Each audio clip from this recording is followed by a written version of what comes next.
Pinellas County. I'd like to call this meeting to order. We'll go around the room and introduce the other PSDA board members on this committee, both committees, Planning and Finance. We'll go ahead and start with Richard. Good morning. My name is Richard Bennett, and I represent the beach communities. Thank you. Good morning, I'm Dan Saraki from the City of Oldsmar, council member. Good morning, I'm Deborah Fix Sanders, representing the City of St. Petersburg, District 5 City Council. Good morning, Dave Albritton, City of Clearwater Council, and on the Planning Committee. Good morning, Jeff Dow, representing the City of Dunedin. Delightfully different. Yes, it is. The city or you? Okay. Good morning, Josh Schulman, City of St. Petersburg. And we have Mr. Brad Miller with us, our CEO. Great. At the end of our meeting this morning, let's all walk out front to our front or side or back to our mock Sunrunner station and take a group photo in front of our new Sunrunner BRT buses. Now's the time for public comment. Clarissa, are there any members of the public who wish to speak? There is no public comment. Oh, there you are. Thank you, Clarissa. And,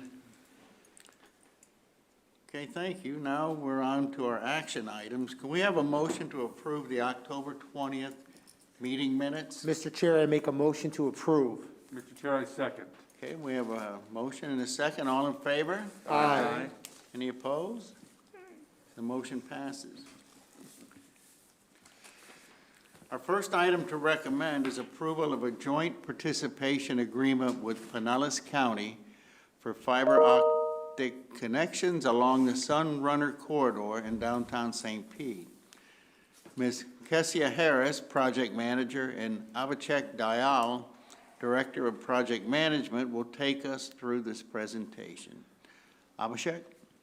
Good morning, Mr. Chair, members of the Finance and Planning Committee. Abhishek Dayal, Director of Project Management, and I'm here with Kessia Harris, the Project Manager. So we're really excited to talk about this item, which is for action. It's an approval of an agreement with Pinellas County for fiber optic connections to the Sunrunner bus stations that are under construction right now in downtown St. Petersburg. Next slide, please.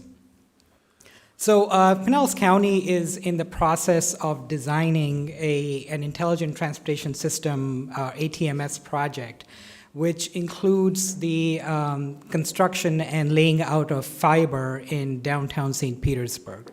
And we see that as an opportunity to connect that fiber to our stations that are under construction right now in downtown St. Petersburg.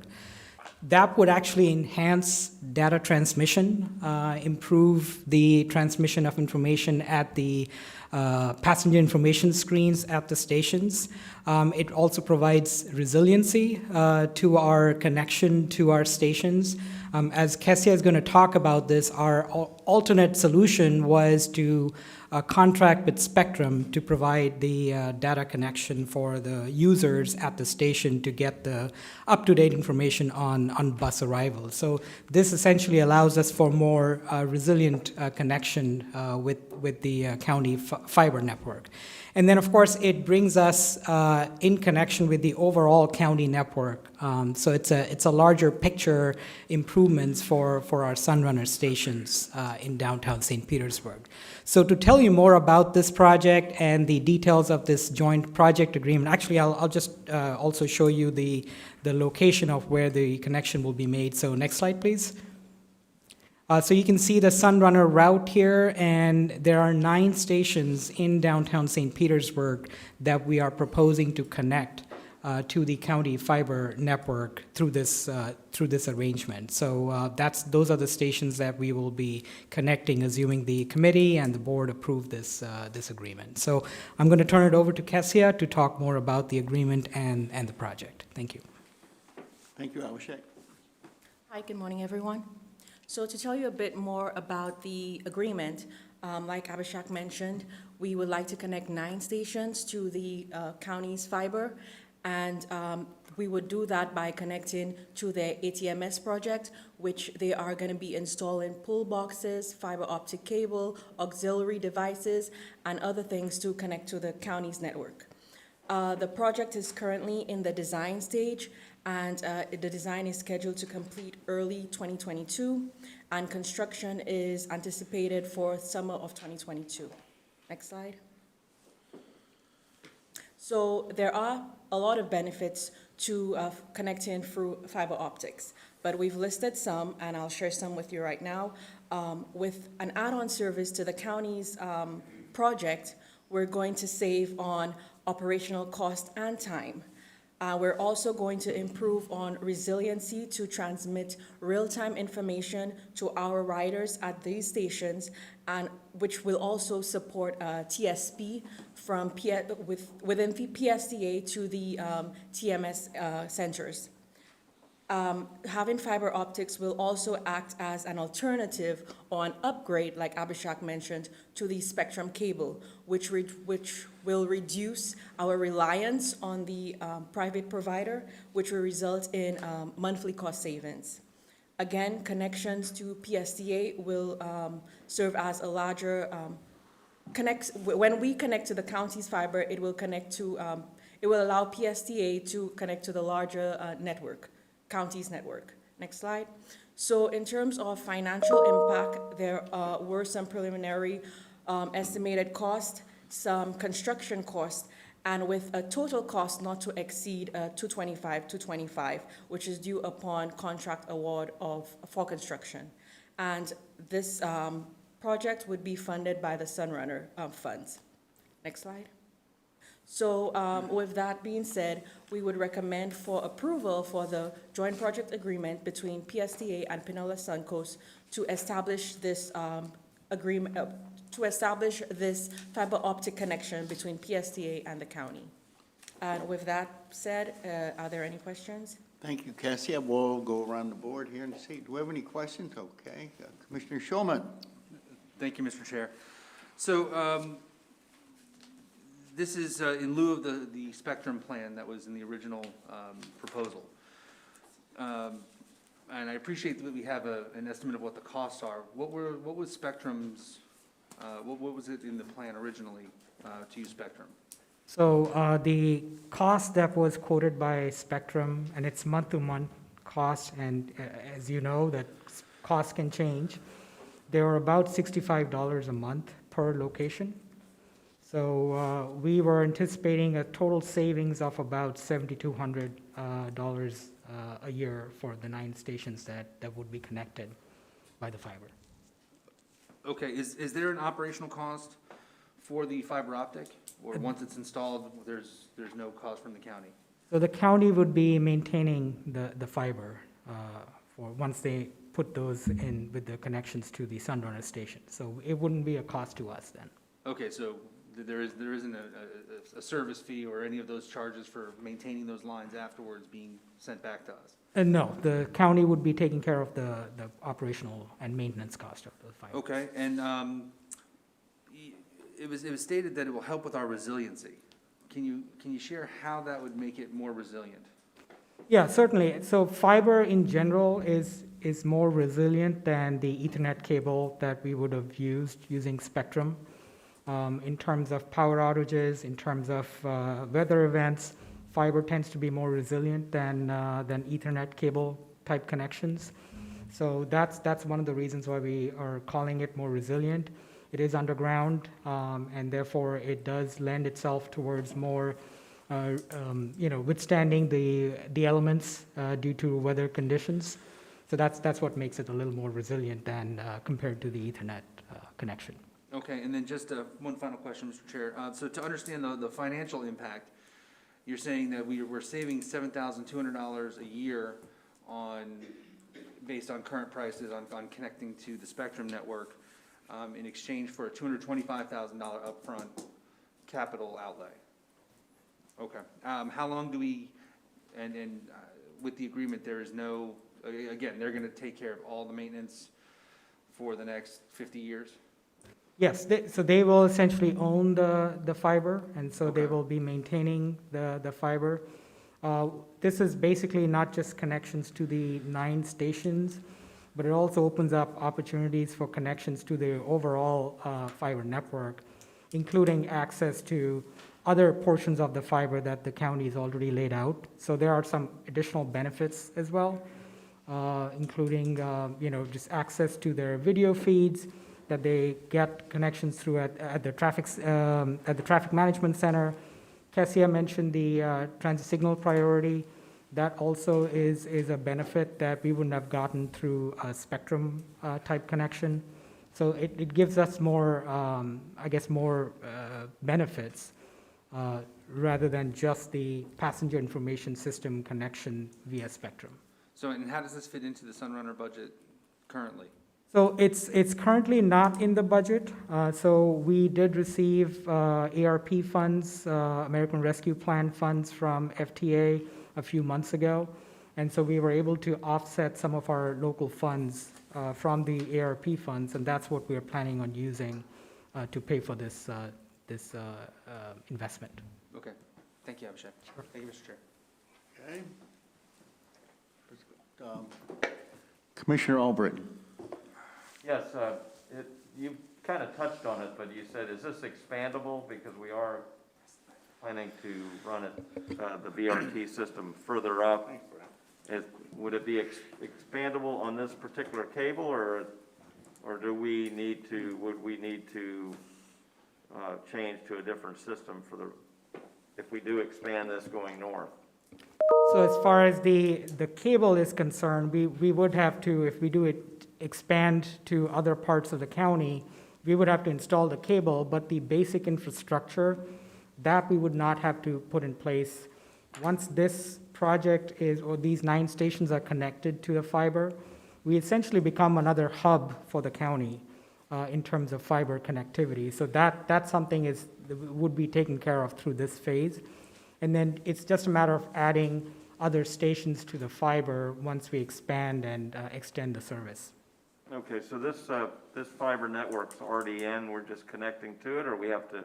Yeah. I mean, is this 214,000 or 225, I guess, total? Is that a construction project to lay the cable? Correct, yes, sir. Okay, what contingencies figured in on that? There's about 10% contingency included in the estimate. And this is the engineer's estimate that we received from the county. And that's what we're presenting to the committee. Okay, thank you. Mr. Chair. I have one question. Okay. Commissioner Saraki. Thank you, Mr. Chair. Abhishek, I have one question. It sounds like we're moving away from spectrum, correct?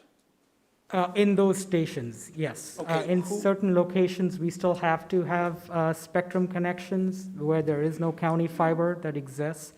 But in downtown, we saw that as an opportunity, since the county is already installing the fiber, for us to be able to take that opportunity and connect our stations. So is this Spectrum's fiber network, or is this Vios?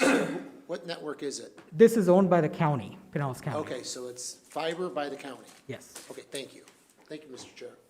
And Commissioner Gao. Thank you, Mr. Chair. Maybe this is more of a planning question, but we're moving away from spectrum onto the fiber. Where does 5G fit into that? Are there plans to eventually move to 5G? Or what's the next generation, I guess? I believe 5G is the next place to go in terms of cellular connections. Here, we're mainly talking about connection through fiber, through the fiber backbone. But as far as cellular goes, yes, 5G is the next sort of step to get to. Okay. And you mentioned that one of the big advantages is going to be just the real-time update at some of our hubs. From the rider perspective, will they see any change at all? Is this noticeable to them? What will they see? They will likely see more reliable connection. So during power outages, or if Spectrum is doing any maintenance work, there wouldn't be any outages because we're now in with Pinellas County, and it's tied to the whole countywide fiber system. So more reliable information coming through as opposed to a blank screen if there's some sort of a maintenance going on or some power outage, the whole thing about resiliency that I mentioned, so that's one big advantage of using fiber instead of spectrum cable. Thank you. That was all. Thank you. Thank you. Thank you, Commissioner Gao. And if we have no more discussions or questions, do I have a motion to recommend? Actually, Mr. Chair, Oh, I thought Mr. Miller had something to say. Oh, yeah, and Abhishek, you can correct me if this is wrong, but to what Commissioner Alberton was asking, it's my understanding that the county has is installing fiber all across the county in certain areas. And then one of their phases is downtown St. Petersburg to put the fiber in. And then they approached Abhishek and Kessia and said, well, would you guys like fiber at your stations, because we're going to be down there anyway. We're going to be bidding this out next year. So then we got these federal funds so we can afford it. And it is an upgrade. oh, yeah. As you know, Definitely. fiber is good for you, Mm-hmm. right? So It keeps things moving. that's what I know. Mr. You Chair. got jokes, all right. Yes, Commissioner Shulman. Thank you. So I struggle with this because it's a large upfront chunk. It'll take us 31 years to earn back. Obviously, it'll be less than that because prices of spectrum are going to continue to go up, but we're still using spectrum in other places, so we have different levels of connectivity throughout the Sunrunner service.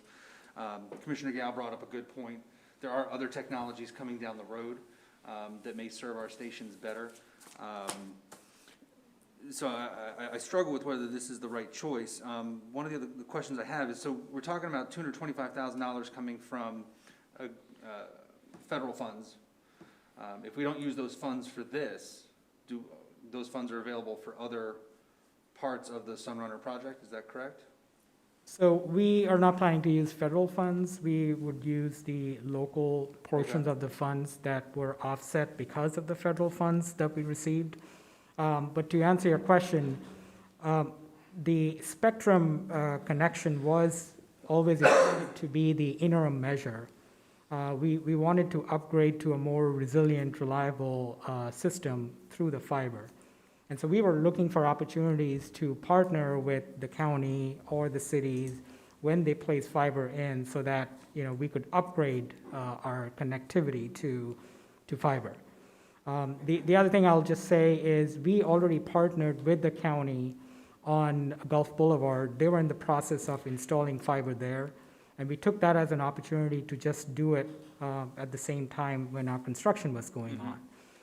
If we were to come back in and then install fiber, it would be a lot more expensive for us to install fiber, or connect our stations to the existing fiber. So we see that as cost savings also for being able to install the fiber while the construction is going on by the county. So while you're correct in saying that it'll take about 31 years to recoup the costs for the spectrum bill that we would have saved, there's also resiliency and upgrade that we wouldn't have gotten if this opportunity didn't present itself. Okay. I appreciate that. I'm not sure I'm convinced that there's a demonstrable difference in value for adding the fiber optics, and that might be a deficiency on my part, but I appreciate your explanations. Thank you. Thank you, Mr. Shulman. So if we have no more discussion or questions, do I have a motion for approval for the agreement with Pinellas County? I'll move that we approve the agreement between JPA and Pinellas County. Okay, we have a motion. Do we have a second? Second. Okay, by Commissioner Fig Sanders. Okay, all those in favor indicate aye. Aye. Any opposed? No. Okay, Commissioner Shulman is opposed. The motion passes. Thank you. Thank you, Kessia, and thank you, Abhishek. Okay, next, we have a very important item, which we have to purchase zero-emission buses from Gillig Corporation. Debbie Leas, our CFO, will give us some great news on funding and lead us through this item. Debbie? Thank you so much, Chair, and good morning to everyone. And next, if you could put the slides up. Thank you so much, Bob. So November 15th was a very important day because the Bipartisan Infrastructure Investment and Jobs Act was signed by President Biden. And this was great news for everyone across the country and especially in public transit. And I heard Commissioner Saraki talking a little bit earlier about hockey and what would one of my presentations be without Wayne Gretzky again. And while all this is being worked on through the House and through the Senate, PSTA has been busy not only recently but over a number of years in trying to look towards how we're going to come over the hump of replacing 60 buses. So we've been working on that over a number of years. And we are skating to where the puck is going to be, not just where the puck is. So we've been working on that, and we presented to the committee and to the board our bus replacement plan in September. That is to replace 60 buses over 5 years. The goal is to have 100% zero-emission buses. Concurrent with that, we worked very hard, Al and Henry, on the Florida State electric bus procurement. So that we brought to the board last month in October. So we are now prepared to move forward. If you recall, we talked about what money we have in hand and what money we expect to be coming in from our regular FTA funds. There was a funding delta in there of close to around $30 million. I am very confident with the infrastructure bill that we will be able to move forward to be able to procure additional buses. So today there's 2 recommendations I really want to put forward to you. Next slide. One is to adopt what we've been talking about, which is the 5-year bus replacement plan, to be able to purchase 60 buses over the next 5 years, zero emission. And of course, we need to continue to keep working on finding funding and building an infrastructure to be able to handle buses, 100% electric buses here at our facility. So that's one recommendation I'm bringing forward to you today. Very excited about that. And the second, next slide, is based on the Florida electric bus procurement, we took a look at the different manufacturers, and we are recommending to go with Gillig bus for all electric buses, depot chargers, for an amount not to exceed $79,960,000, and a project cost not to exceed $80 million. In the spirit of transparency, you may recall last month, we talked about a number that was about $75.5 million. I'm raising it up because as we started to look at the producer price index, we saw when we looked with the inflation that it was really a bit higher than what we anticipated. I'm hoping over the next 5 years that doesn't continue, but we upped the percentage of the PPI index to be able to cover the purchase of these 60 buses. What I'm going to do is have Henry give a little discussion on exactly what we're purchasing, because he's much more qualified than I am. Henry? Thank you, Debbie. Good morning. Good morning, Henry. Morning. So after combing through all of the proposals, going through the technical specifications, as Debbie mentioned, that we have decided that our manufacturer of choice will continue to be Gillig. As many of you know, more than 92% of our fleet is currently Gillig. Our 6 previous all-electric buses were BYDs. So the bus of choice is 40-foot. This affords us several upgraded options. Obviously, a 40-foot has greater seating capacity than the current fleet of 35-footers that we have. The other most important thing is the larger the bus, the more onboard battery capacity, which means the greater the range and the longer it can stay out there. So in comparison, as you can see in your next bullet, 686 kilowatt hours onboard capacity. That will be 386 more kilowatt hours than our current fleet of battery electric buses. As you heard me mention, that translates to greater range. We are conservatively estimating that that amount of onboard capacity will give us about 200 miles of range. That's across the board. That's why it's conservative. There is actually potential on certain routes that we could see as high as 270 to 290 miles. Currently, our fleet of battery electric buses averages 150 to 180 miles on a state of charge. Standard warranty, 6-year. We managed to negotiate that. That's across the board. That's a great starting point when we talk about the minimum lock-in for the warranty on the batteries. There's obviously potential for extensions of warranties. 62.5 kilowatt hour plug-in depot chargers, that will give us about 4 hours to recharge a bus if it comes in on a 10% state of charge. That's sufficient for our needs. And of course, all buses will be inductive wireless capable with the inductive system that is currently at our lay-by and hopefully at several future strategic locations across the county to promote range longevity in the field. Debbie, and next slide. Thank you, Henry. So today's action items are to recommend approval of the 5-year bus replacement plan and to recommend approval with Gillig LLC not to exceed $79,960,000. And this is really quite the historic moment, not only for the country, but for PSTA as we move forward with electric vehicles. Any questions? All right, I see Commissioner Albritton. Yeah, so I'm reading this, all-electric bus configuration. I see a 6-year standard warranty on batteries. I thought we had talked about this several years ago when we were talking about electric buses, and my concern was that the battery life, because I know on a car, when the batteries go bad, it's a big expense to replace the batteries. And I was told back then that there was a 25-year warranty on the batteries. I see 6-year warranty on batteries here. What's the deal here?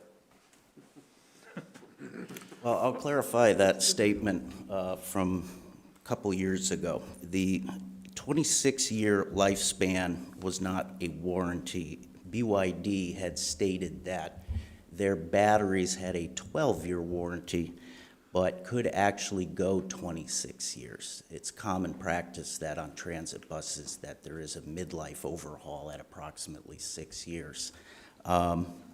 So that, hopefully that clarifies that statement. They were not offering a 26-year warranty. It's just that's how long they could potentially last. However, that is assuming at least no less than 60% battery degradation. What that means is, I'll use the example of your mobile device.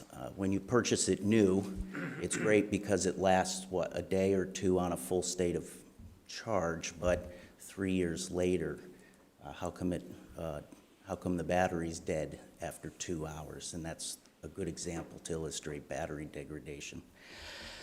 6-year standard warranty for batteries is a great starting point, and all the bus OEMs who participated in this solicitation agreed to that. I can only imagine that that will grow over time as battery technology becomes more consistent.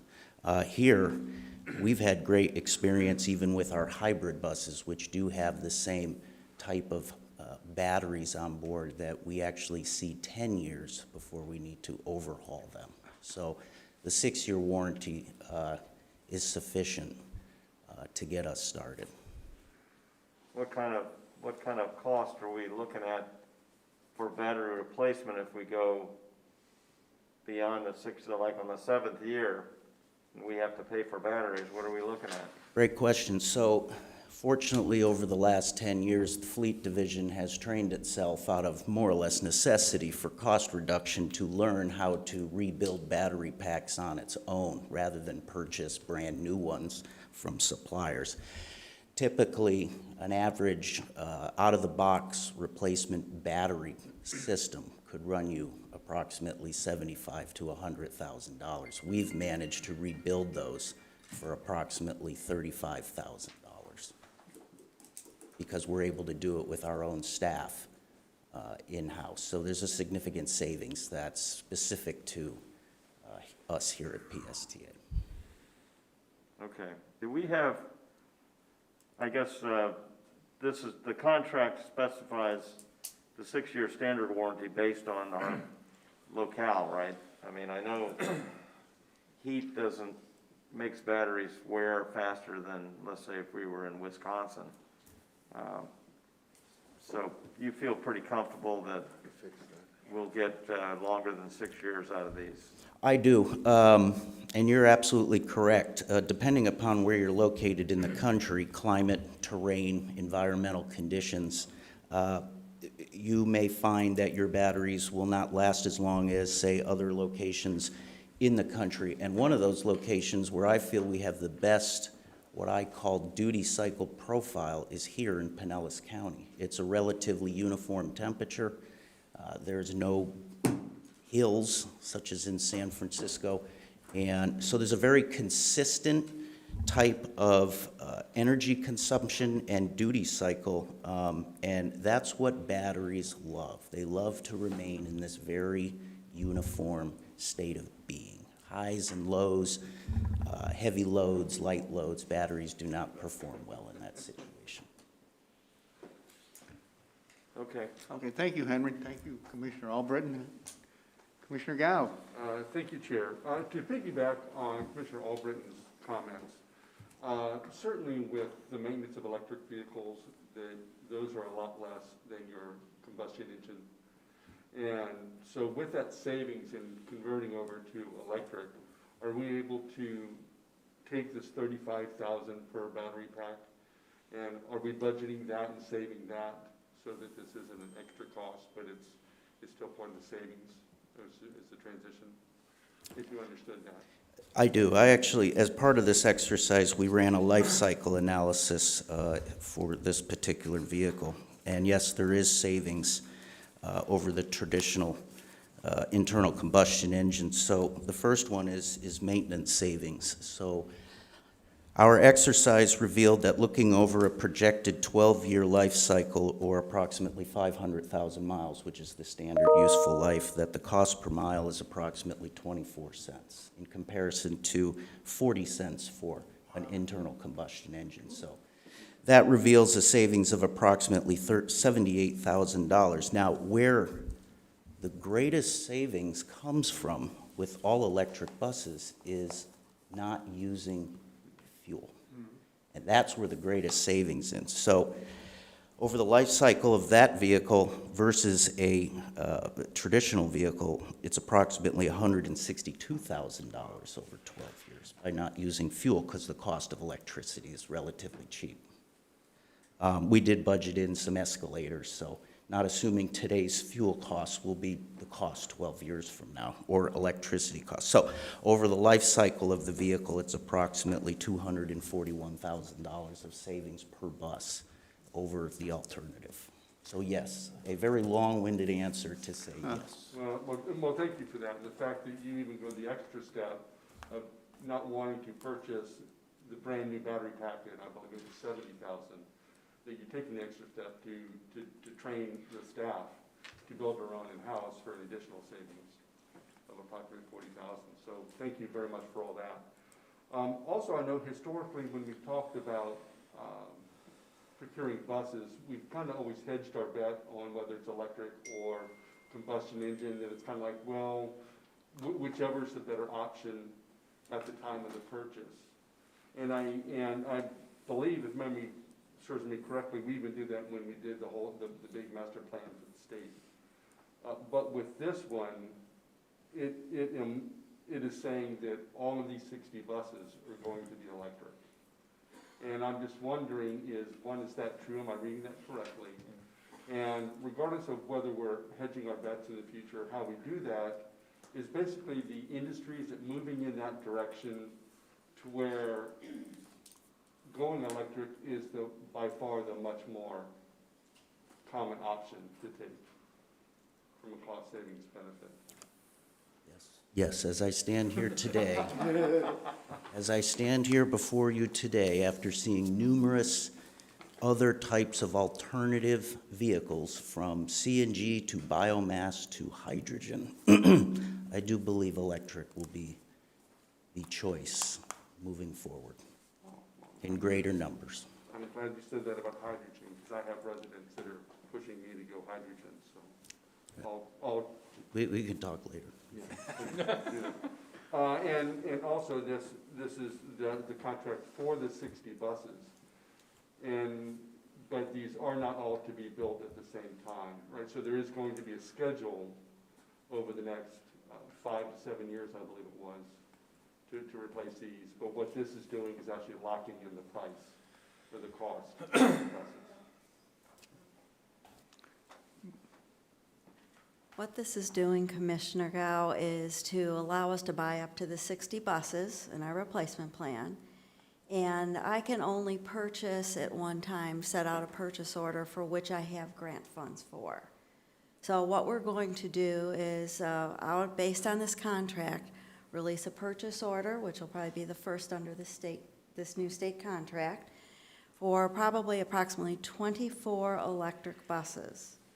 And what that does is, you're correct, we will be able to lock in prices for the next 2 years. The industry doesn't feel necessarily comfortable because of the inflation and ability to, get components, et cetera, to do that. But what that does is that saves us $76,912 per bus, based on the 12 buses that would have otherwise had an increase to them. That comes out to $922,949 worth of savings. So the delivery will be staggered so that we get 12 buses a year, so we don't end up with a big hump of trying to replace way down the road, and yet it's saving us almost close to $1 million doing that by putting an order in today. Well, maybe not today, but after the board votes. Big fan of saving $1 million, Yes. for the record. So there's a lot of savings between what Henry just talked about and what we're doing here today, and it's a good strategy. We're very strategic in what we're doing. And so those 12 buses over the next 2 years, how does that fit in historically with the rotation of our fleet vehicles? So typically, Because I know we were trying to get away from, we had 60 buses all at once, how can we spread that out? Is this doing that? yes, it is. And we typically replace 8 to 10 buses a year. We've increased it slightly in there to be able to do this, and we've been, like I said, planning for this in our Wayne Gretzky-like mode for a number of years, and being able to keep the buses that we have longer. There is a bit of a delay in the receipt of this, and Henry is going to be able to probably repower some of the current buses to get us through the delivery schedule. Thank you, Commissioner Gao. Thank you, Debbie. Commissioner Schulman? Thank you, Mr. Chair. And while, this is the Finance Committee, so talking about the dollars and the savings in that regard makes a lot of sense. I think it's important also to note the savings that exist to our community when it comes to noise, when it comes to healthcare costs, when it comes to pollution.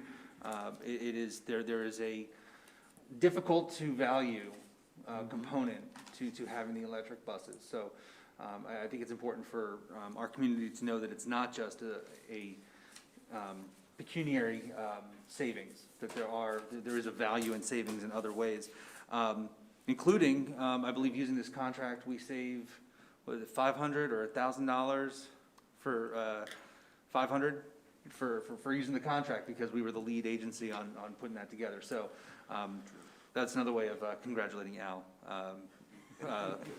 By adding those savings. So I did have just a couple questions on the range, however. Henry, so the 200-mile range, so our current routes, regardless of the bus type, what is the range for a normal day, a day's operation on our current buses? That would be our beach trolley routes, and those currently see approximately 200 to 210 miles a day. Okay, so a 200-mile range would cover a normal bus's route fully? Yes. Okay. And does that include any pickup with charging along the way, whether it be inductive or regenerative? So the 200-mile range, there's a term for that, I call it, it's also called nominal range, and that's basically an across-the-board assumption. We actually believe that we could see higher range outputs on certain routes, and that's not including opportunity charging. Okay.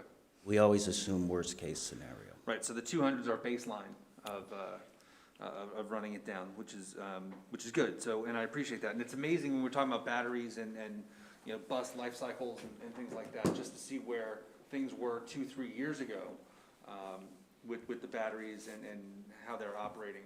They've come a long way. One last question about the inductive wireless.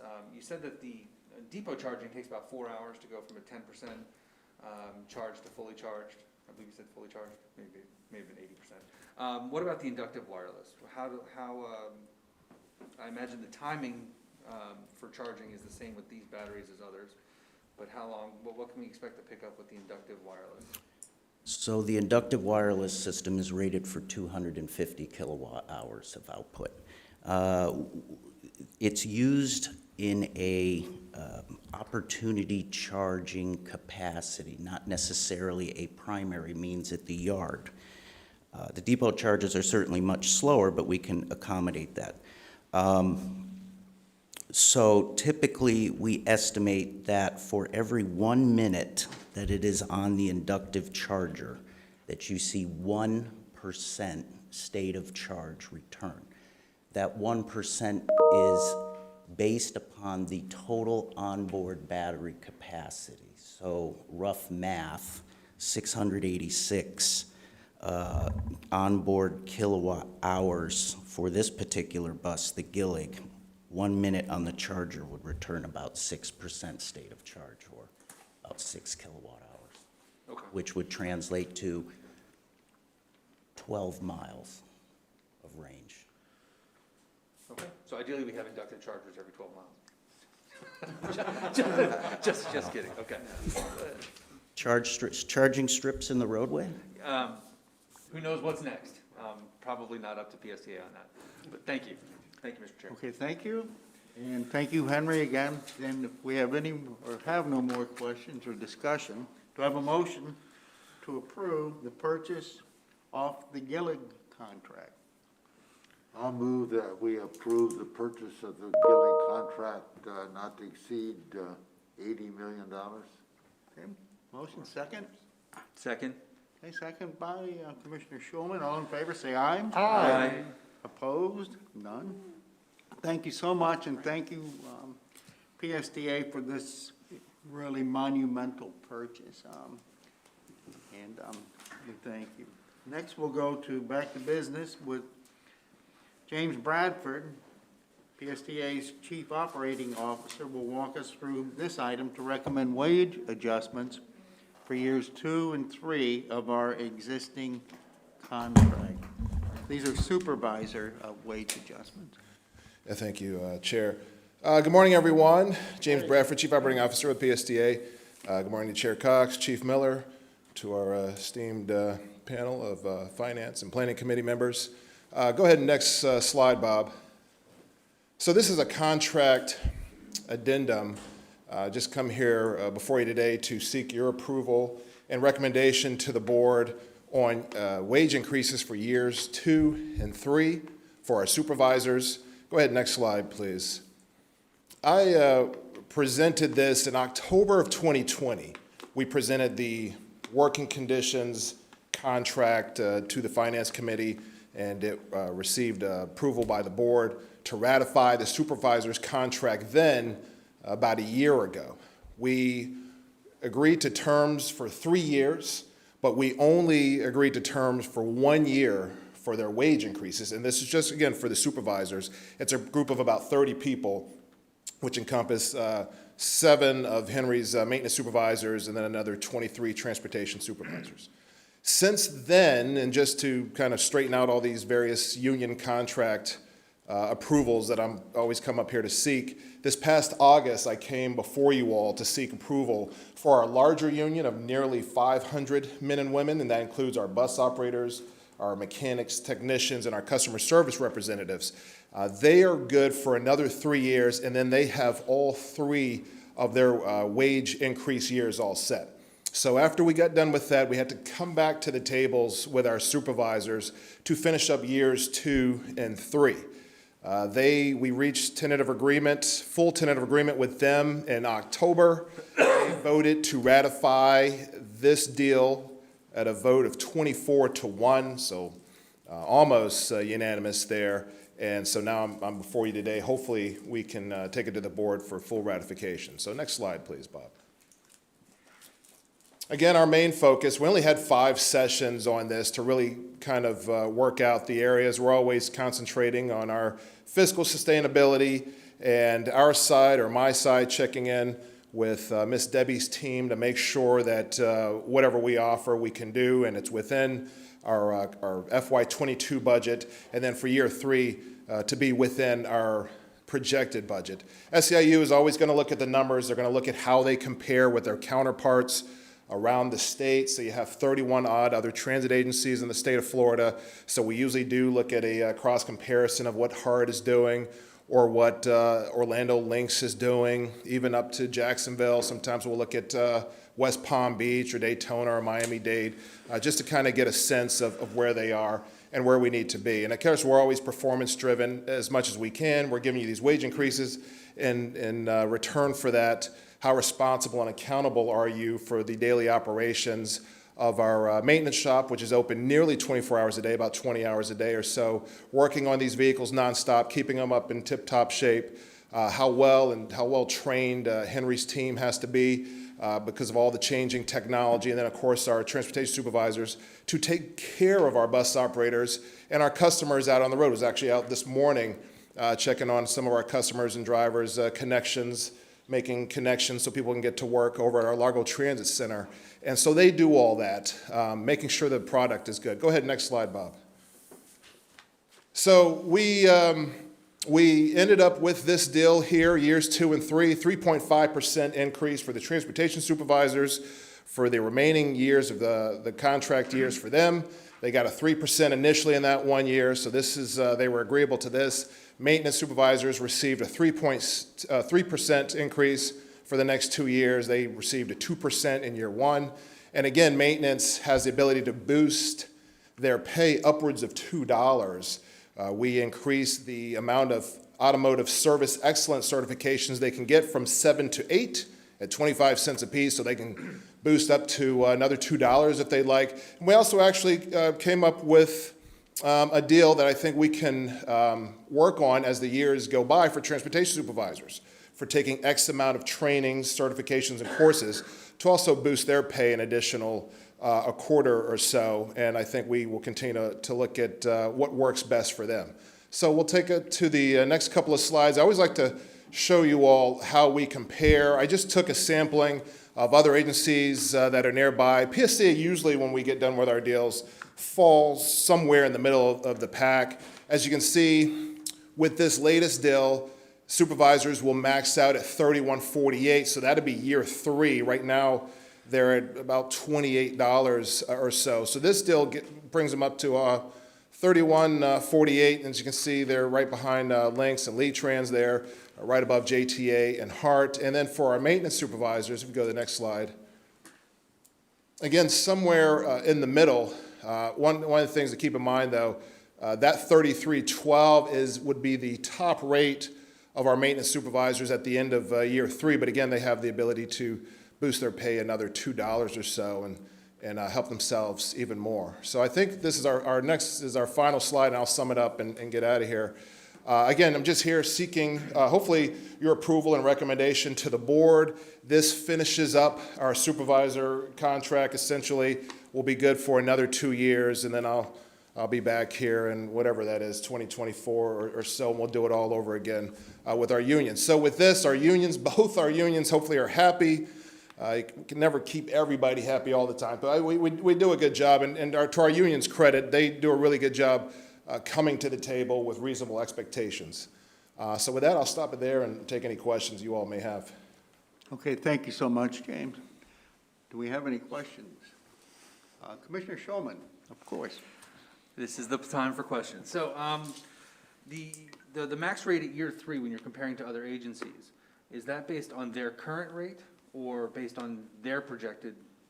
It's rate based on their years? current rate right now. Usually what we do is we chase down and call those agencies, and, you know, they also do their negotiations, so we try to get their most updated information. But, yeah, we try to compare our max rate to their max rate. So some of those might, you know, will probably change over the next year or two for some of the other agencies. Right, so we've had several conversations about falling behind and kind of and closing the gap in pay between other agencies, but if we're using our inflation-adjusted rate compared to their current rate, then the gap's actually gonna be increasing still. Well, yeah, and I think it depends who we compare ourselves to. So, for example, some of the higher cost of living areas, Miami-Dade, West Palm Beach, I don't know that we'll ever catch them. I think they're kind of adjusting to their immediate area, and they're offering up their own COLAs so that their folks have livable wages. I think in our immediate area, we kind of look at the scale of what folks right around us are doing and how much in the Tampa Bay area cost of living, mortgage, apartment rates are going up, and to see how well we're keeping pace, and also just trying to stay within our budget. Doing the creative things, like giving them the opportunity to hopefully boost their wages through certifications and skills. Hopefully that's an equalizer, but there's still some more work to do on that as well. Have we, you talked about the COLAs in different areas. Have we looked at the Tampa Bay, the metropolitan area, statistics from the Bureau of Labor Statistics on cost of living for this geography? I'm sure I haven't. Personally, I've looked at, we have a report called From Dash and Associates that they give us a printout of what's happening nationwide. Particularly though, no, I don't think we did this for this last round. One of the things that Debbie's team does well is sometimes they'll do that for us, so when we're in meetings, we're able to kind of take a deeper dive on that. So I'll be honest, one of the things that concerns me is I'm concerned that it's not enough of an increase. Sure. Which is a uncomfortable thing for me to say, because I feel like I don't want to say it, but it's still true. Right. Right, so if we have a nationwide, COLA adjustment on Social Security of almost 6% for the last year, and our plan from a employee sustainability standpoint was to close the gap in pay. Right. That we're not even keeping pace with where we should be, and other agencies might still be moving further ahead. So Right. I'm actually concerned that the dollar amount's too low. Yeah. Well, and one of the things I can tell you is the national report that I get in the Southeast, the average contract settlement is about 3 years. Some do 4 years, and it's at 2.65%. So we're actually above what our immediate states are doing: Georgia, Alabama, Mississippi, Tennessee, West Virginia. I do look at that. And then within Florida, it might be a little bit higher at 2.7, 2.8%. So that's some of the way that I look at how we're keeping pace. So in that regard, we are doing a little bit better. To your other point about kind of closing the gap, there was also work to do to close the gap within our own ranks. So we did, I believe we did 9 pay parity adjustments within this contract. So within the 3.5 and 3% increase, in year 3, there will be 9 people that actually get a 6% increase to help them close the gap between folks in their group that are making more money than them. So there were a lot of different things that were kind of happening all at the same time. And the other thing that I also have to look at strategically is when I'm dealing with these 30 folks, the other 500 people are watching and want me to balance them out. So, we try to do the best we can by giving these fair adjustments, knowing that we're going to have another contract by other folks saying, well, you gave them that, we need this, while also not having Debbie yell at me at night. So, there's a little bit of a tap dance there, but I understand what you're saying, and you're absolutely right. Keeping pace is hard, and a lot of times it's never enough when you kind of look at what some of the other agencies are doing. Well, and certainly the dynamics of the last year or so have made that harder. For the record, I'm not really concerned whether Debbie's yelling at you or not. Thank you. I think that probably bodes well for everyone if she is. Sure. But you know, and I realized as I was formulating those original comments, I was thinking about the other contract and the other employees that we have and what they're Right. dealing with, and you don't want them to, you don't want to build resentment or Yeah, you know, yeah, lead right. to other issues. I just want to make sure, because we had a long conversation about closing that gap and pay equity within our region, that, that we're still on that pace. Yes, sir. To do that with all of our employees. Yes, sir. Right, I appreciate that. Thank you, Mr. Thank you, Commissioner. Have we any more questions or discussion? Commissioner Fig Sanders. Thank you so much, and thank you for that presentation. And I must admit, I had some of the same concerns in regards to closing some of those gaps. And the first thing came to my mind was, generally when we do assessments of supervisor and management staff, assessments come to play in determining those percentages. And in order to not have the appearance of closing those gaps and not creating any type of friction between the management and the other contract employees, did the contract employees have input into any of the assessments of the managerial staff in determining these percentages? Absolutely. And that's, you know, the only way we end up coming to a deal at the end of the day. We present to them all the pieces of information that we get that we're looking at. And additionally, SEIU was actually in the news this morning over with Tampa Airport. They bring in their own information and stats. So reaching this deal means they also reviewed the numbers and thought we were on a good pace. But to answer your question, usually during the sessions, I'll do a PowerPoint or I'll tell them where my sources are, and then you know, SEIU has an opportunity to cross-check that and then bring in their own information. So we do try to be as transparent as possible with who we're comparing ourselves to and how we're coming up with the numbers we end up, you know, eventually ending up on. But that didn't answer my question. So when we have management and coming from that background, most managers get their evaluations based on other objectives other than having actual conversations with their staff. Sure. Staff never really gets that input, and that was my question. How involved is staff in providing feedback? Because we can say a manager is the greatest thing since sliced bread, Right. Until you actually talk to their actual employees that report to them. Were they involved in this process? Yes, I believe so, and I just want to be clear, when you're talking about employees for this group, you mean the folks who weren't at the bargaining table. So it would be the supervisor representatives, the chosen ones The at 30, the table. right. Yes, they'll go back and hold their own caucus amongst the group, and we encourage them to do so. So in between the sessions, they'll go back and they'll say, okay, we asked for this, PSDA countered with this, and they'll hold their own sessions to make sure that everybody has an opportunity to speak. Additionally, through this pandemic, it was even more transparent than it's ever been. Normally, we're cramped up in a little room and not many people come to it. This time we were on Zoom and we were in webinar mode. So one of the things I noticed this round is a lot of the supervisors that were involved and directly impacted tuned in to watch those sessions. Even though they weren't promoted in attendee mode or panelist mode, they were in attendee mode. And then everything was recorded. So we sent it out to everyone. Everything was up for grabs, all the information. So I believe we tried to do a good job of keeping everybody engaged and getting information. But there's always room for improvement, though.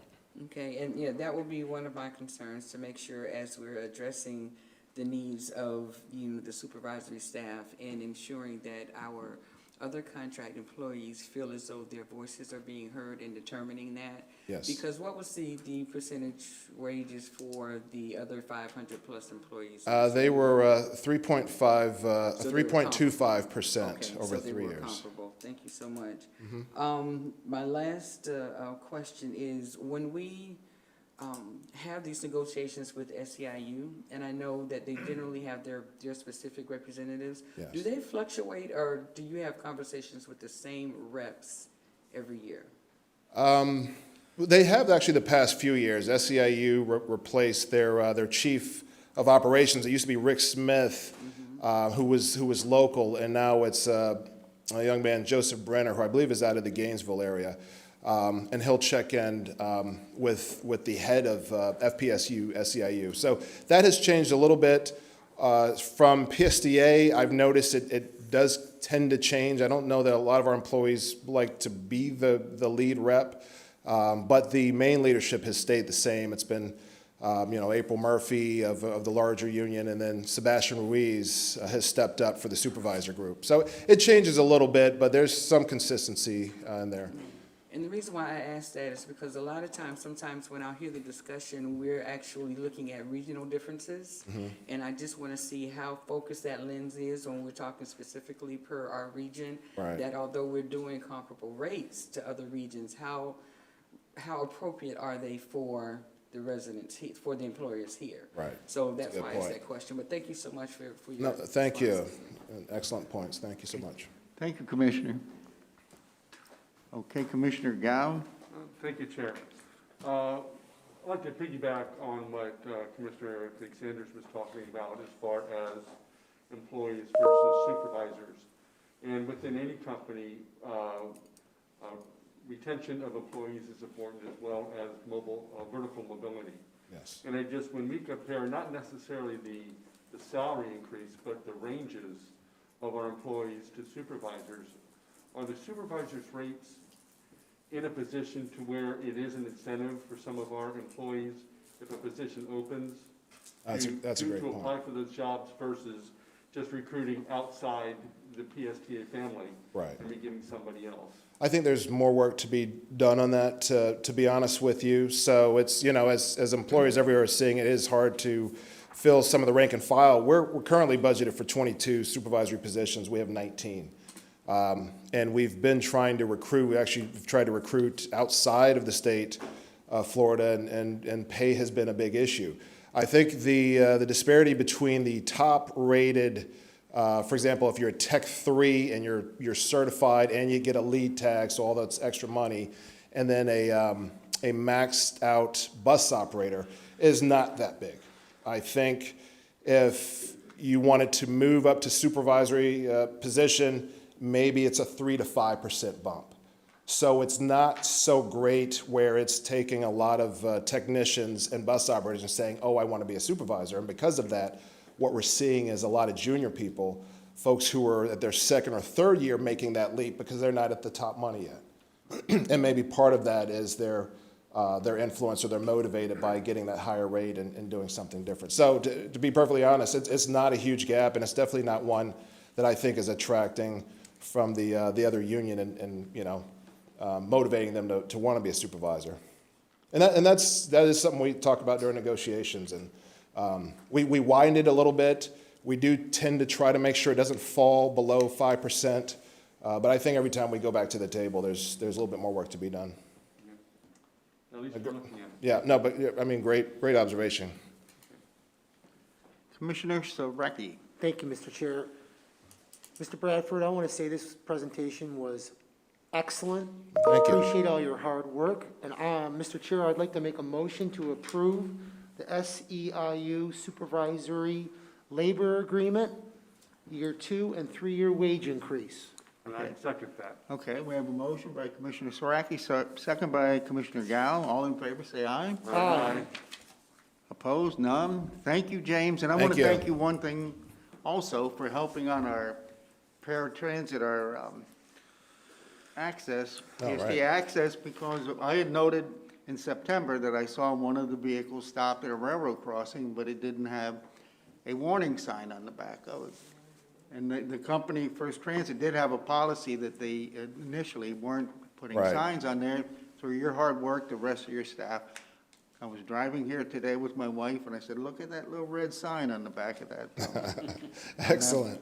And I appreciate it so much. Of course, and thank you for your influence on that. We have a great team, so it is great when we can, tackle some challenges and issues and then get it to working the way it's supposed to be, so. Well, thank you. I appreciate and I that. appreciate your hard work again, like Commissioner Sareki said on this issue. All right, thank you, All right. and thank you, commissioners. Okay, now, next we have a claim settlement, and we'll hear from Diane Randall, Director of Risk Management. She'll outline that proposal for us. Diane? He's on his Morning. I am here this morning for an action item to receive approval for a settlement in the amount of $60,000 to settle and resolve ongoing litigation for Raul Castellano Cruz versus PSTA. This case is as a result of a motor vehicle accident that occurred on October 28, 2019, when a PSTA bus failed to yield to a bicyclist, knocking the 70-year-old plaintiff off the bicycle onto the pavement. As a result of the accident, Mr. Cruz did sustain multiple injuries, including broken finger, knee injury, and pain to his neck, back, and right shoulder. The total claim damages in this case are approximately $42,000. This case was scheduled for trial the first week of November. However, we were able to reach a settlement agreement contingent upon board approval to avoid going to trial. Had we gone to trial, we did anticipate a jury verdict would be in excess of the settlement amount. And settling saves us the excess of the settlement amount plus the cost of going to trial. Cost of going to trial is generally between $20,000 and $30,000. The settlement is within the established claim file reserves, and therefore we are requesting approval to go forward with settlement of $60,000 to settle and resolve ongoing litigation in Raul Castellano Cruz versus PSTA. Thank you. And questions? Okay. Thank you, Diane. Do we have any questions from the dais? Okay, no questions. Do I have a motion to? I'll make a motion that we approve the settlement authority of $60,000. Second. Okay, we have a motion by Commissioner Bennett, a second by Commissioner Soraki. All in favor, say aye. Aye. Opposed? None. Thank you, Diane. Good work. Yeah. Okay, our final action item this morning is one we've been working on for a long time. PSDA's Planning Director, Heather Sobush, will outline the details of this partnership with Pinellas County Schools. Hello, Heather. Good morning. Hi, good morning. Okay, next slide, please. Thank you. So yes, Move the microphone down? Okay. Doesn't want to go anymore. Oh, sorry. Okay, there we go. So this, as was just mentioned, is something we've been working on since before the pandemic. We started talking with Pinellas County Schools, transportation staff, and one of their associate partnership, which would have been the starting in the 2020 school year, but now we are back into talks with Pinellas County Schools and have developed an agreement to have a two-part pilot. The first part being a U-Pass for all the students and faculty with an ID badge, and then the second part being a pilot where some students from high schools would be assigned to ride PSTA buses to school. Next slide, please. So just a little background, we operate, including our contracted trolleys, 44 bus routes. Pinellas County Schools has almost 400 bus routes, but that of course is for elementary, middle, and high. And then not unique to Pinellas County Schools, but they've been facing some bus driver shortages, and this results in students often either getting to school late or getting home later than they should in the afternoon. And then we've also heard from some principals that there's more tutoring happening now after schools, and that those students need rides home for that purpose. Next slide.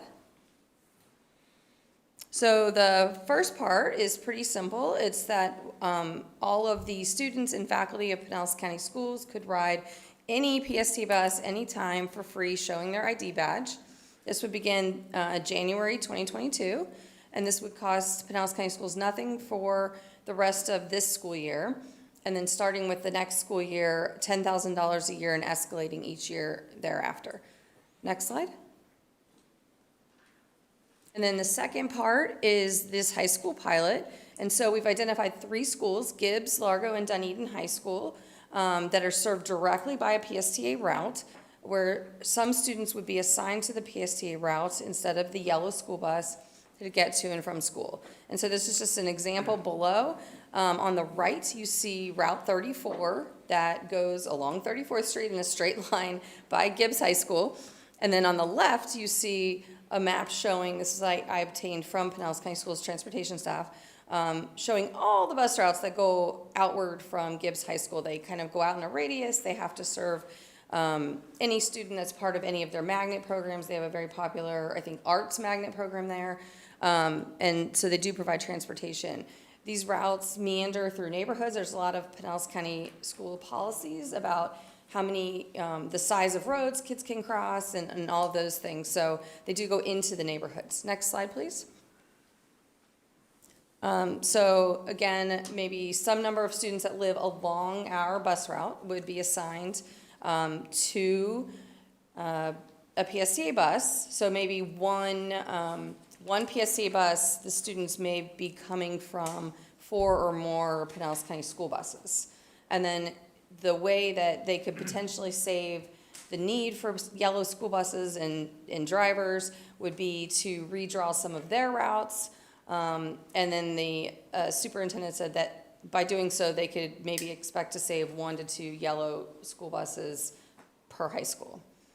Another part of the agreement is that we would, for our June service change, adjust our schedules to make sure that our buses coordinate with bell times. And then we would partner with their staff, their communication staff, and we've actually already had our interim marketing director in touch with their communication staff to coordinate to develop educational materials. Next slide. So the next steps, well, we're here today to seek your approval to go to the full PSTA board, and then the PSTA board on December 8th would hopefully approve the agreement, which would then go to Pinellas County School Board on December 14th. And then again, launching UPass in January, and then in August, beginning the high school pilot. And I'll turn it back to the chair. Thank you. Okay, thank you, Heather. Do we have any questions from the committee? I have one question. Oh, Mr. go ahead. Strickland. Go ahead, Commissioner Sprackey. How did the students get their badges? That's the only question. Thank you. I believe they're assigned by the school. My kids just get them. Like, there's no, I don't think they go through any effort. They're just given them. Okay. But I know that at least my children have to wear them at their schools. Thank you. Okay, Commissioner Schulman. So first off, I want to say thank you. You're welcome. This is something, I know you said we've been working on this since 2019. I've been arguing this point since I joined the board in 2017 at the School Transportation Safety Committee meeting. And it's wonderful to see it moving. And I see an opportunity not only to help alleviate the pressure on our current Pinellas County school transit system, but also afford opportunities for our parents and students to use transit in ways that are more meaningful to them. So getting to extracurricular programs. You know, I don't know about anybody here, but I know I missed the bus a couple of times when I was a kid. PSTA runs more than once, usually. So there's an opportunity for that. And I realize this is a pilot program, and I'm trying to contain my desire for it to already pass the pilot stage and go into full-blown, let's just do this. So I will try to rein myself in on the excitement there.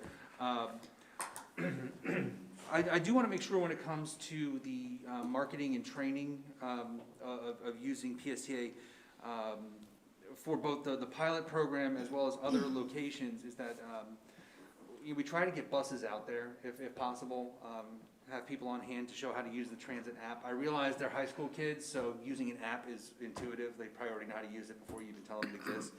But one of the things that I've come across when talking to parents and also kids about this sort of stuff is just a fear of the unknown. It's a, you know, if you haven't used public transportation in that way, it is a big step to take responsibility for that. Although I see currently elementary age kids at PSTA bus stops in the morning. So I know it can be done, but I want to make sure that if we do that training right, then we've also brought more people into the fold for transit. And so these kids will grow up knowing that transit's an option.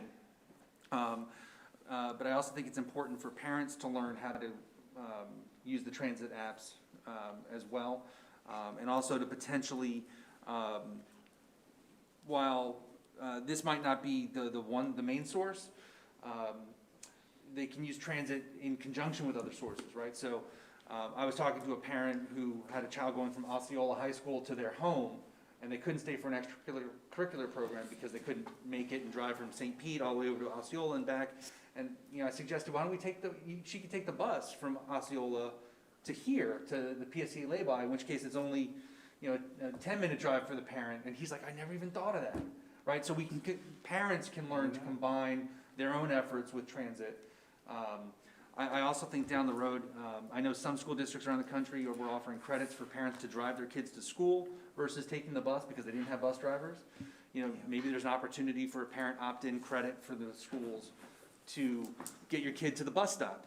And so we can get our kids to, and not bringing them to car circles, which causes other problems that are currently being experienced. So it's just, again, I'll pull it back, it's just a pilot. I'm definitely in favor of it, but it is a great start, and I'm also pleased that it'll apply to all students, regardless of those pilot schools, which is also another thing to mention to the community at large, that, if they have kids that are riding with them, that they can ride free once that starts. So that'll be a savings for families throughout the county, regardless of where their travels are taking them. So I appreciate the long-windedness, but it's been 5 years in the waiting, so it was pent up. Thank you. It was well worth your time to us, Commissioner Schulman, and thank you so much. Thank you for your persistence. After 4 years, it's coming to fruition. Thank you. Any other, Commissioner Albritton? Yeah, just a comment. I like the idea of this increasing ridership, which could impact the formula funding too for ridership. So I think it's a great thing. Thank you. Commissioner Gao? Oh, my goodness, all this enthusiasm, it's very exciting. Just wanted to point out for the record that Dunedin is involved in this. Go Dunedin High, go Falcons. Very excited. I think this is a win-win-win-win opportunity between PSTA, the school board, parents, and the students, that we can come and get this done. One of the questions I do have is there any measurement of success?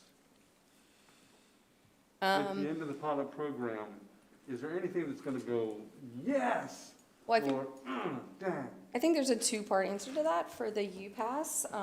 Right now, as you know, we've rolled out Flamingo. We don't have institutions UPass set up in that yet, but at some point we would hope to. And then we'd hope to be able to see how many people are using it by their Flamingo. And then on the school side with the bus drivers, if they're able to redraw some routes and save themselves some buses and drivers, so their buses aren't sitting, in the yard because they don't have drivers. So I think that's a two-part. Right, okay, yeah, but we don't have anything that says success or not success. We made progress, but I'm trying to get to the point, and maybe that's between PST and the school board, but you find out ways to make this successful as opposed to reasons why it's not. And because this is something, to my mind, has to work. And so, and a lot of it, I think, is going to be education driven, and making sure the marketing communication is out there, and listening to parents, listening to students, what are their concerns, what are their challenges, and then working with the school board to try and overcome those challenges. But this is wonderful. I think it's the next generation on creating mobility, getting students in school, and it is. I think this is an opportunity for PSTA to create those lifelong ridership programs that we desperately need. I do know we plan to, at those 3 schools, really do some targeted outreach and get in with the principals and the guidance counselors that do a lot of that assistance with the students. Actually, today is the Great American Teach-In, and we have staff out there today. We've recorded a ton of videos that schools can elect to show their students. I think there's a lot of new ways we can get information out and how-to videos that we've learned during the pandemic. So hopefully, there'll be a lot of education, communication, and then, back and forth communication on how it's working with the principals, the guidance counselors, the parents, and the students. So I do agree with that. Thank you. Thank you. Commissioner Schulman? Thank you, and I appreciate those comments because it reminded me of the Flamingo and how we're tracking this. So are the bus drivers going to be documenting the students as they come on any of the routes when they're using their ID? Yeah, they have a button they push for the UPasses. Okay, and I'm not sure on the UPass, on the Flamingo. I know it has a history of charges.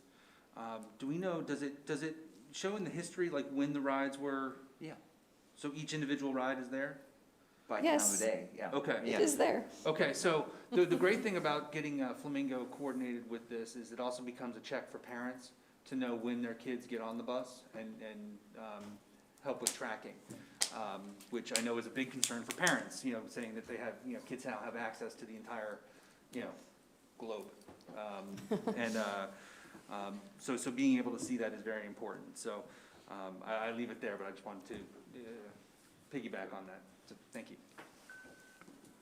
Okay, if we have no more questions, do I have a motion to recommend approval? I absolutely move approval. Aye, aye, aye. And I'll support that.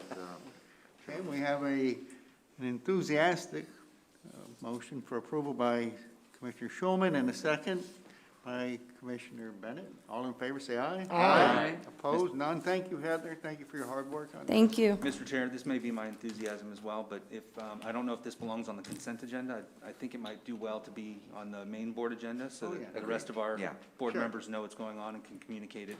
Right. Yeah. And I agree with that. Okay. Thank you. Okay. Now we're going to go to the monthly financial statement.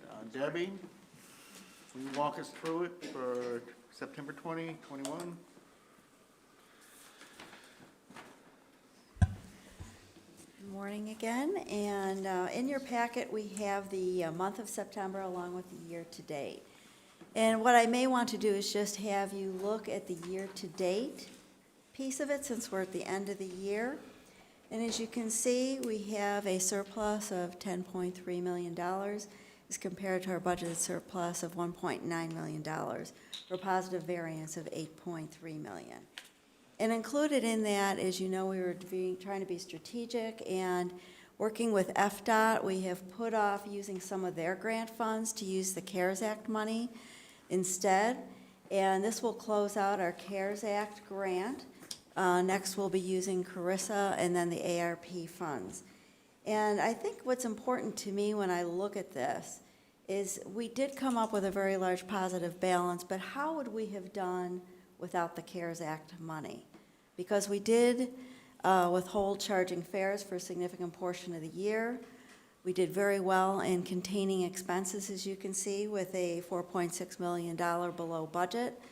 And if we didn't use the CARES Act money, if we had gone ahead and used the FDOT money that we typically would, our state money, we would have not been quite where we wanted to be at $1.9 million, but we would have been at around $658,000 positive, of money in the bank.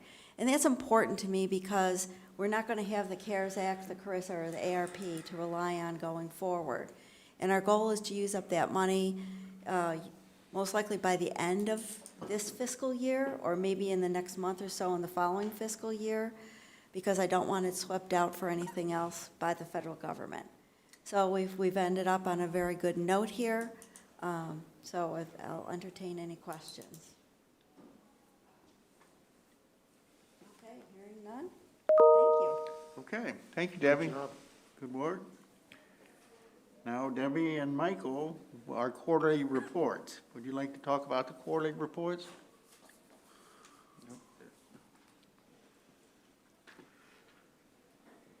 All right, in your package, we have quarterly reports. Included in here is the capital budget versus actual report. Also within there is something on each individual project that we're working on. We also have the fuel report, and as you know, fuel prices have increased. We ended the year under budget for fiscal '21 on fuel. Fiscal '22 is going to be a very mixed bag. I was unable to lock in fuel before we had the fiscal year start because prices just skyrocketed, so we're actually paying a lot less than if we had locked in. But I do look at that daily. I will let Michael talk about the investments and reserve report. Hi, included in your packet is the investment report, both the quarterly report for quarter ending September 30th and the annual investment report that shows the full year. In total, the balances of 9/30/21 is approximately $50.5 million on both reports. The weighted average interest rate for the quarter 4 is 0.28%, and the weighted average interest rate for the year is 0.32%. Also included in your packet is the PSTA reserves report. Once again, the total investments on that report is $50.5 million, with the capital reserves being about $22.3 million. In the 2 months operating reserve, about $4.7 million, and current self-insurance reserves at $3.9 million. So with that, I'll be happy to take any questions. And Liz will be handling the health insurance report. Good morning, committee members. So in the your packet, you have the health insurance update as of the end of the plan year, September 30th. Again, our numbers really are not changing in terms of enrollment, obviously, because the plan year just ended. Our base plan is still the most utilized. The buy-up is coming in last, and the base plan percentage of participants did drop a little in quarter 4, probably due to the loss and add of employees, 55%, and the total cost of the claims went up slightly from quarter 3. Our high deductible plan had 28% of our plan participants, and it did account for 15% of our claims cost. And our buy-up plan had 17% of participants, and the claims stuck at the same as quarter 3 at 30%. We did end the plan year with a loss ratio of 85%, which is up from last year. October 1st was the start of our new plan year. There was not much change in terms of enrollment. The enrollment numbers, pretty much the plan stayed the same, little here and there. We're currently in the process of our flexible spending account open enrollment, and that is going well. We have a lot of participation in that. We did just finish an 8-week walking challenge that I am proud to say collectively we took over 46 million steps in that 8 weeks. And we are starting a holiday maintain don't gain challenge that will start the week of Thanksgiving and end the first week in January to try and help our employees hopefully not gain weight during the holiday seasons. So with that, I will take any questions. Okay, I see no questions. Thank you all for your reports. Brad, from ridership and performance, do you have anything to highlight for the ridership report? Well, Chair Cox, especially something that I know you care a lot about, noted that in October, our access ridership is down about 30%, but our mobility programs, which is where they're going to, is up almost 30% the same. That's good. Yeah, so as we hoped, we are transitioning people to something that they like better, which is real-time service at lower cost. So it's very positive. Wonderful. I would just like to highlight 2 things that are at your places. These, hopefully they're on your calendar. December 3rd, Friday, down in St. Pete, to celebrate our first completed Sunrunner station right by City Hall. And then on the 15th, we've got Ava launching in Clearwater Beach. So, see you guys there. Okay, thank you. Thank you so much. Before we adjourn the meeting, Stephanie Rang, do we have a board member has any other business to bring to this committee? Commissioner Saraki? I have one item, Mr. Chair. Thank you. I want to thank James Bradford and Brad Miller for the Jolly Trolley this weekend to celebrate Oldsmar. We're going to be having the Jolly Trolley in our parade, and the Women's Club will be in the Jolly Trolley waving to all the citizens as they go down the street. Wow. And I want to thank you guys for that. And Saturday night, we have fireworks at 8 o'clock to celebrate our city. And you're all welcome. Wonderful. We love Oldsmar, as does Commissioner Saraki. Okay, and if there's no more from the board here. Stephanie, could you come to the podium, give us instructions on the Sunrunner bus reveal and our photo Absolutely. Thank you, Chair. Good morning, Finance Committee members as well as Planning Committee members. Stephanie Rank, PSTA's Public Relations Coordinator. You may have seen me recently at some media events where we showcase all the good news that PSTA has done recently. And we would like to invite you to another good news story in the next 3 minutes, if you could meet me out in the lobby, because we are going to showcase to you our brand new, beautiful Sunrunner buses. They are here, woohoo, we're excited. So again, in the next 3 minutes, if you can meet me out in the lobby, we'll walk down to our mock Sunrunner station and we will see our brand new, beautiful Sunrunner bus and we will take a group photo. So I will see you in the lobby in the next 3 minutes, okay? Okay, everybody spruce up for the photo, and this meeting is adjourned. Good job, Chair. Well, thank you. Great. 3 minutes. Can you take a photo, Richard? Take me 3 minutes to get out There you go. Get your hair straight. He said. Take you 3 minutes to get your hair fixed. I gotta run to the restroom. I don't know if that's true.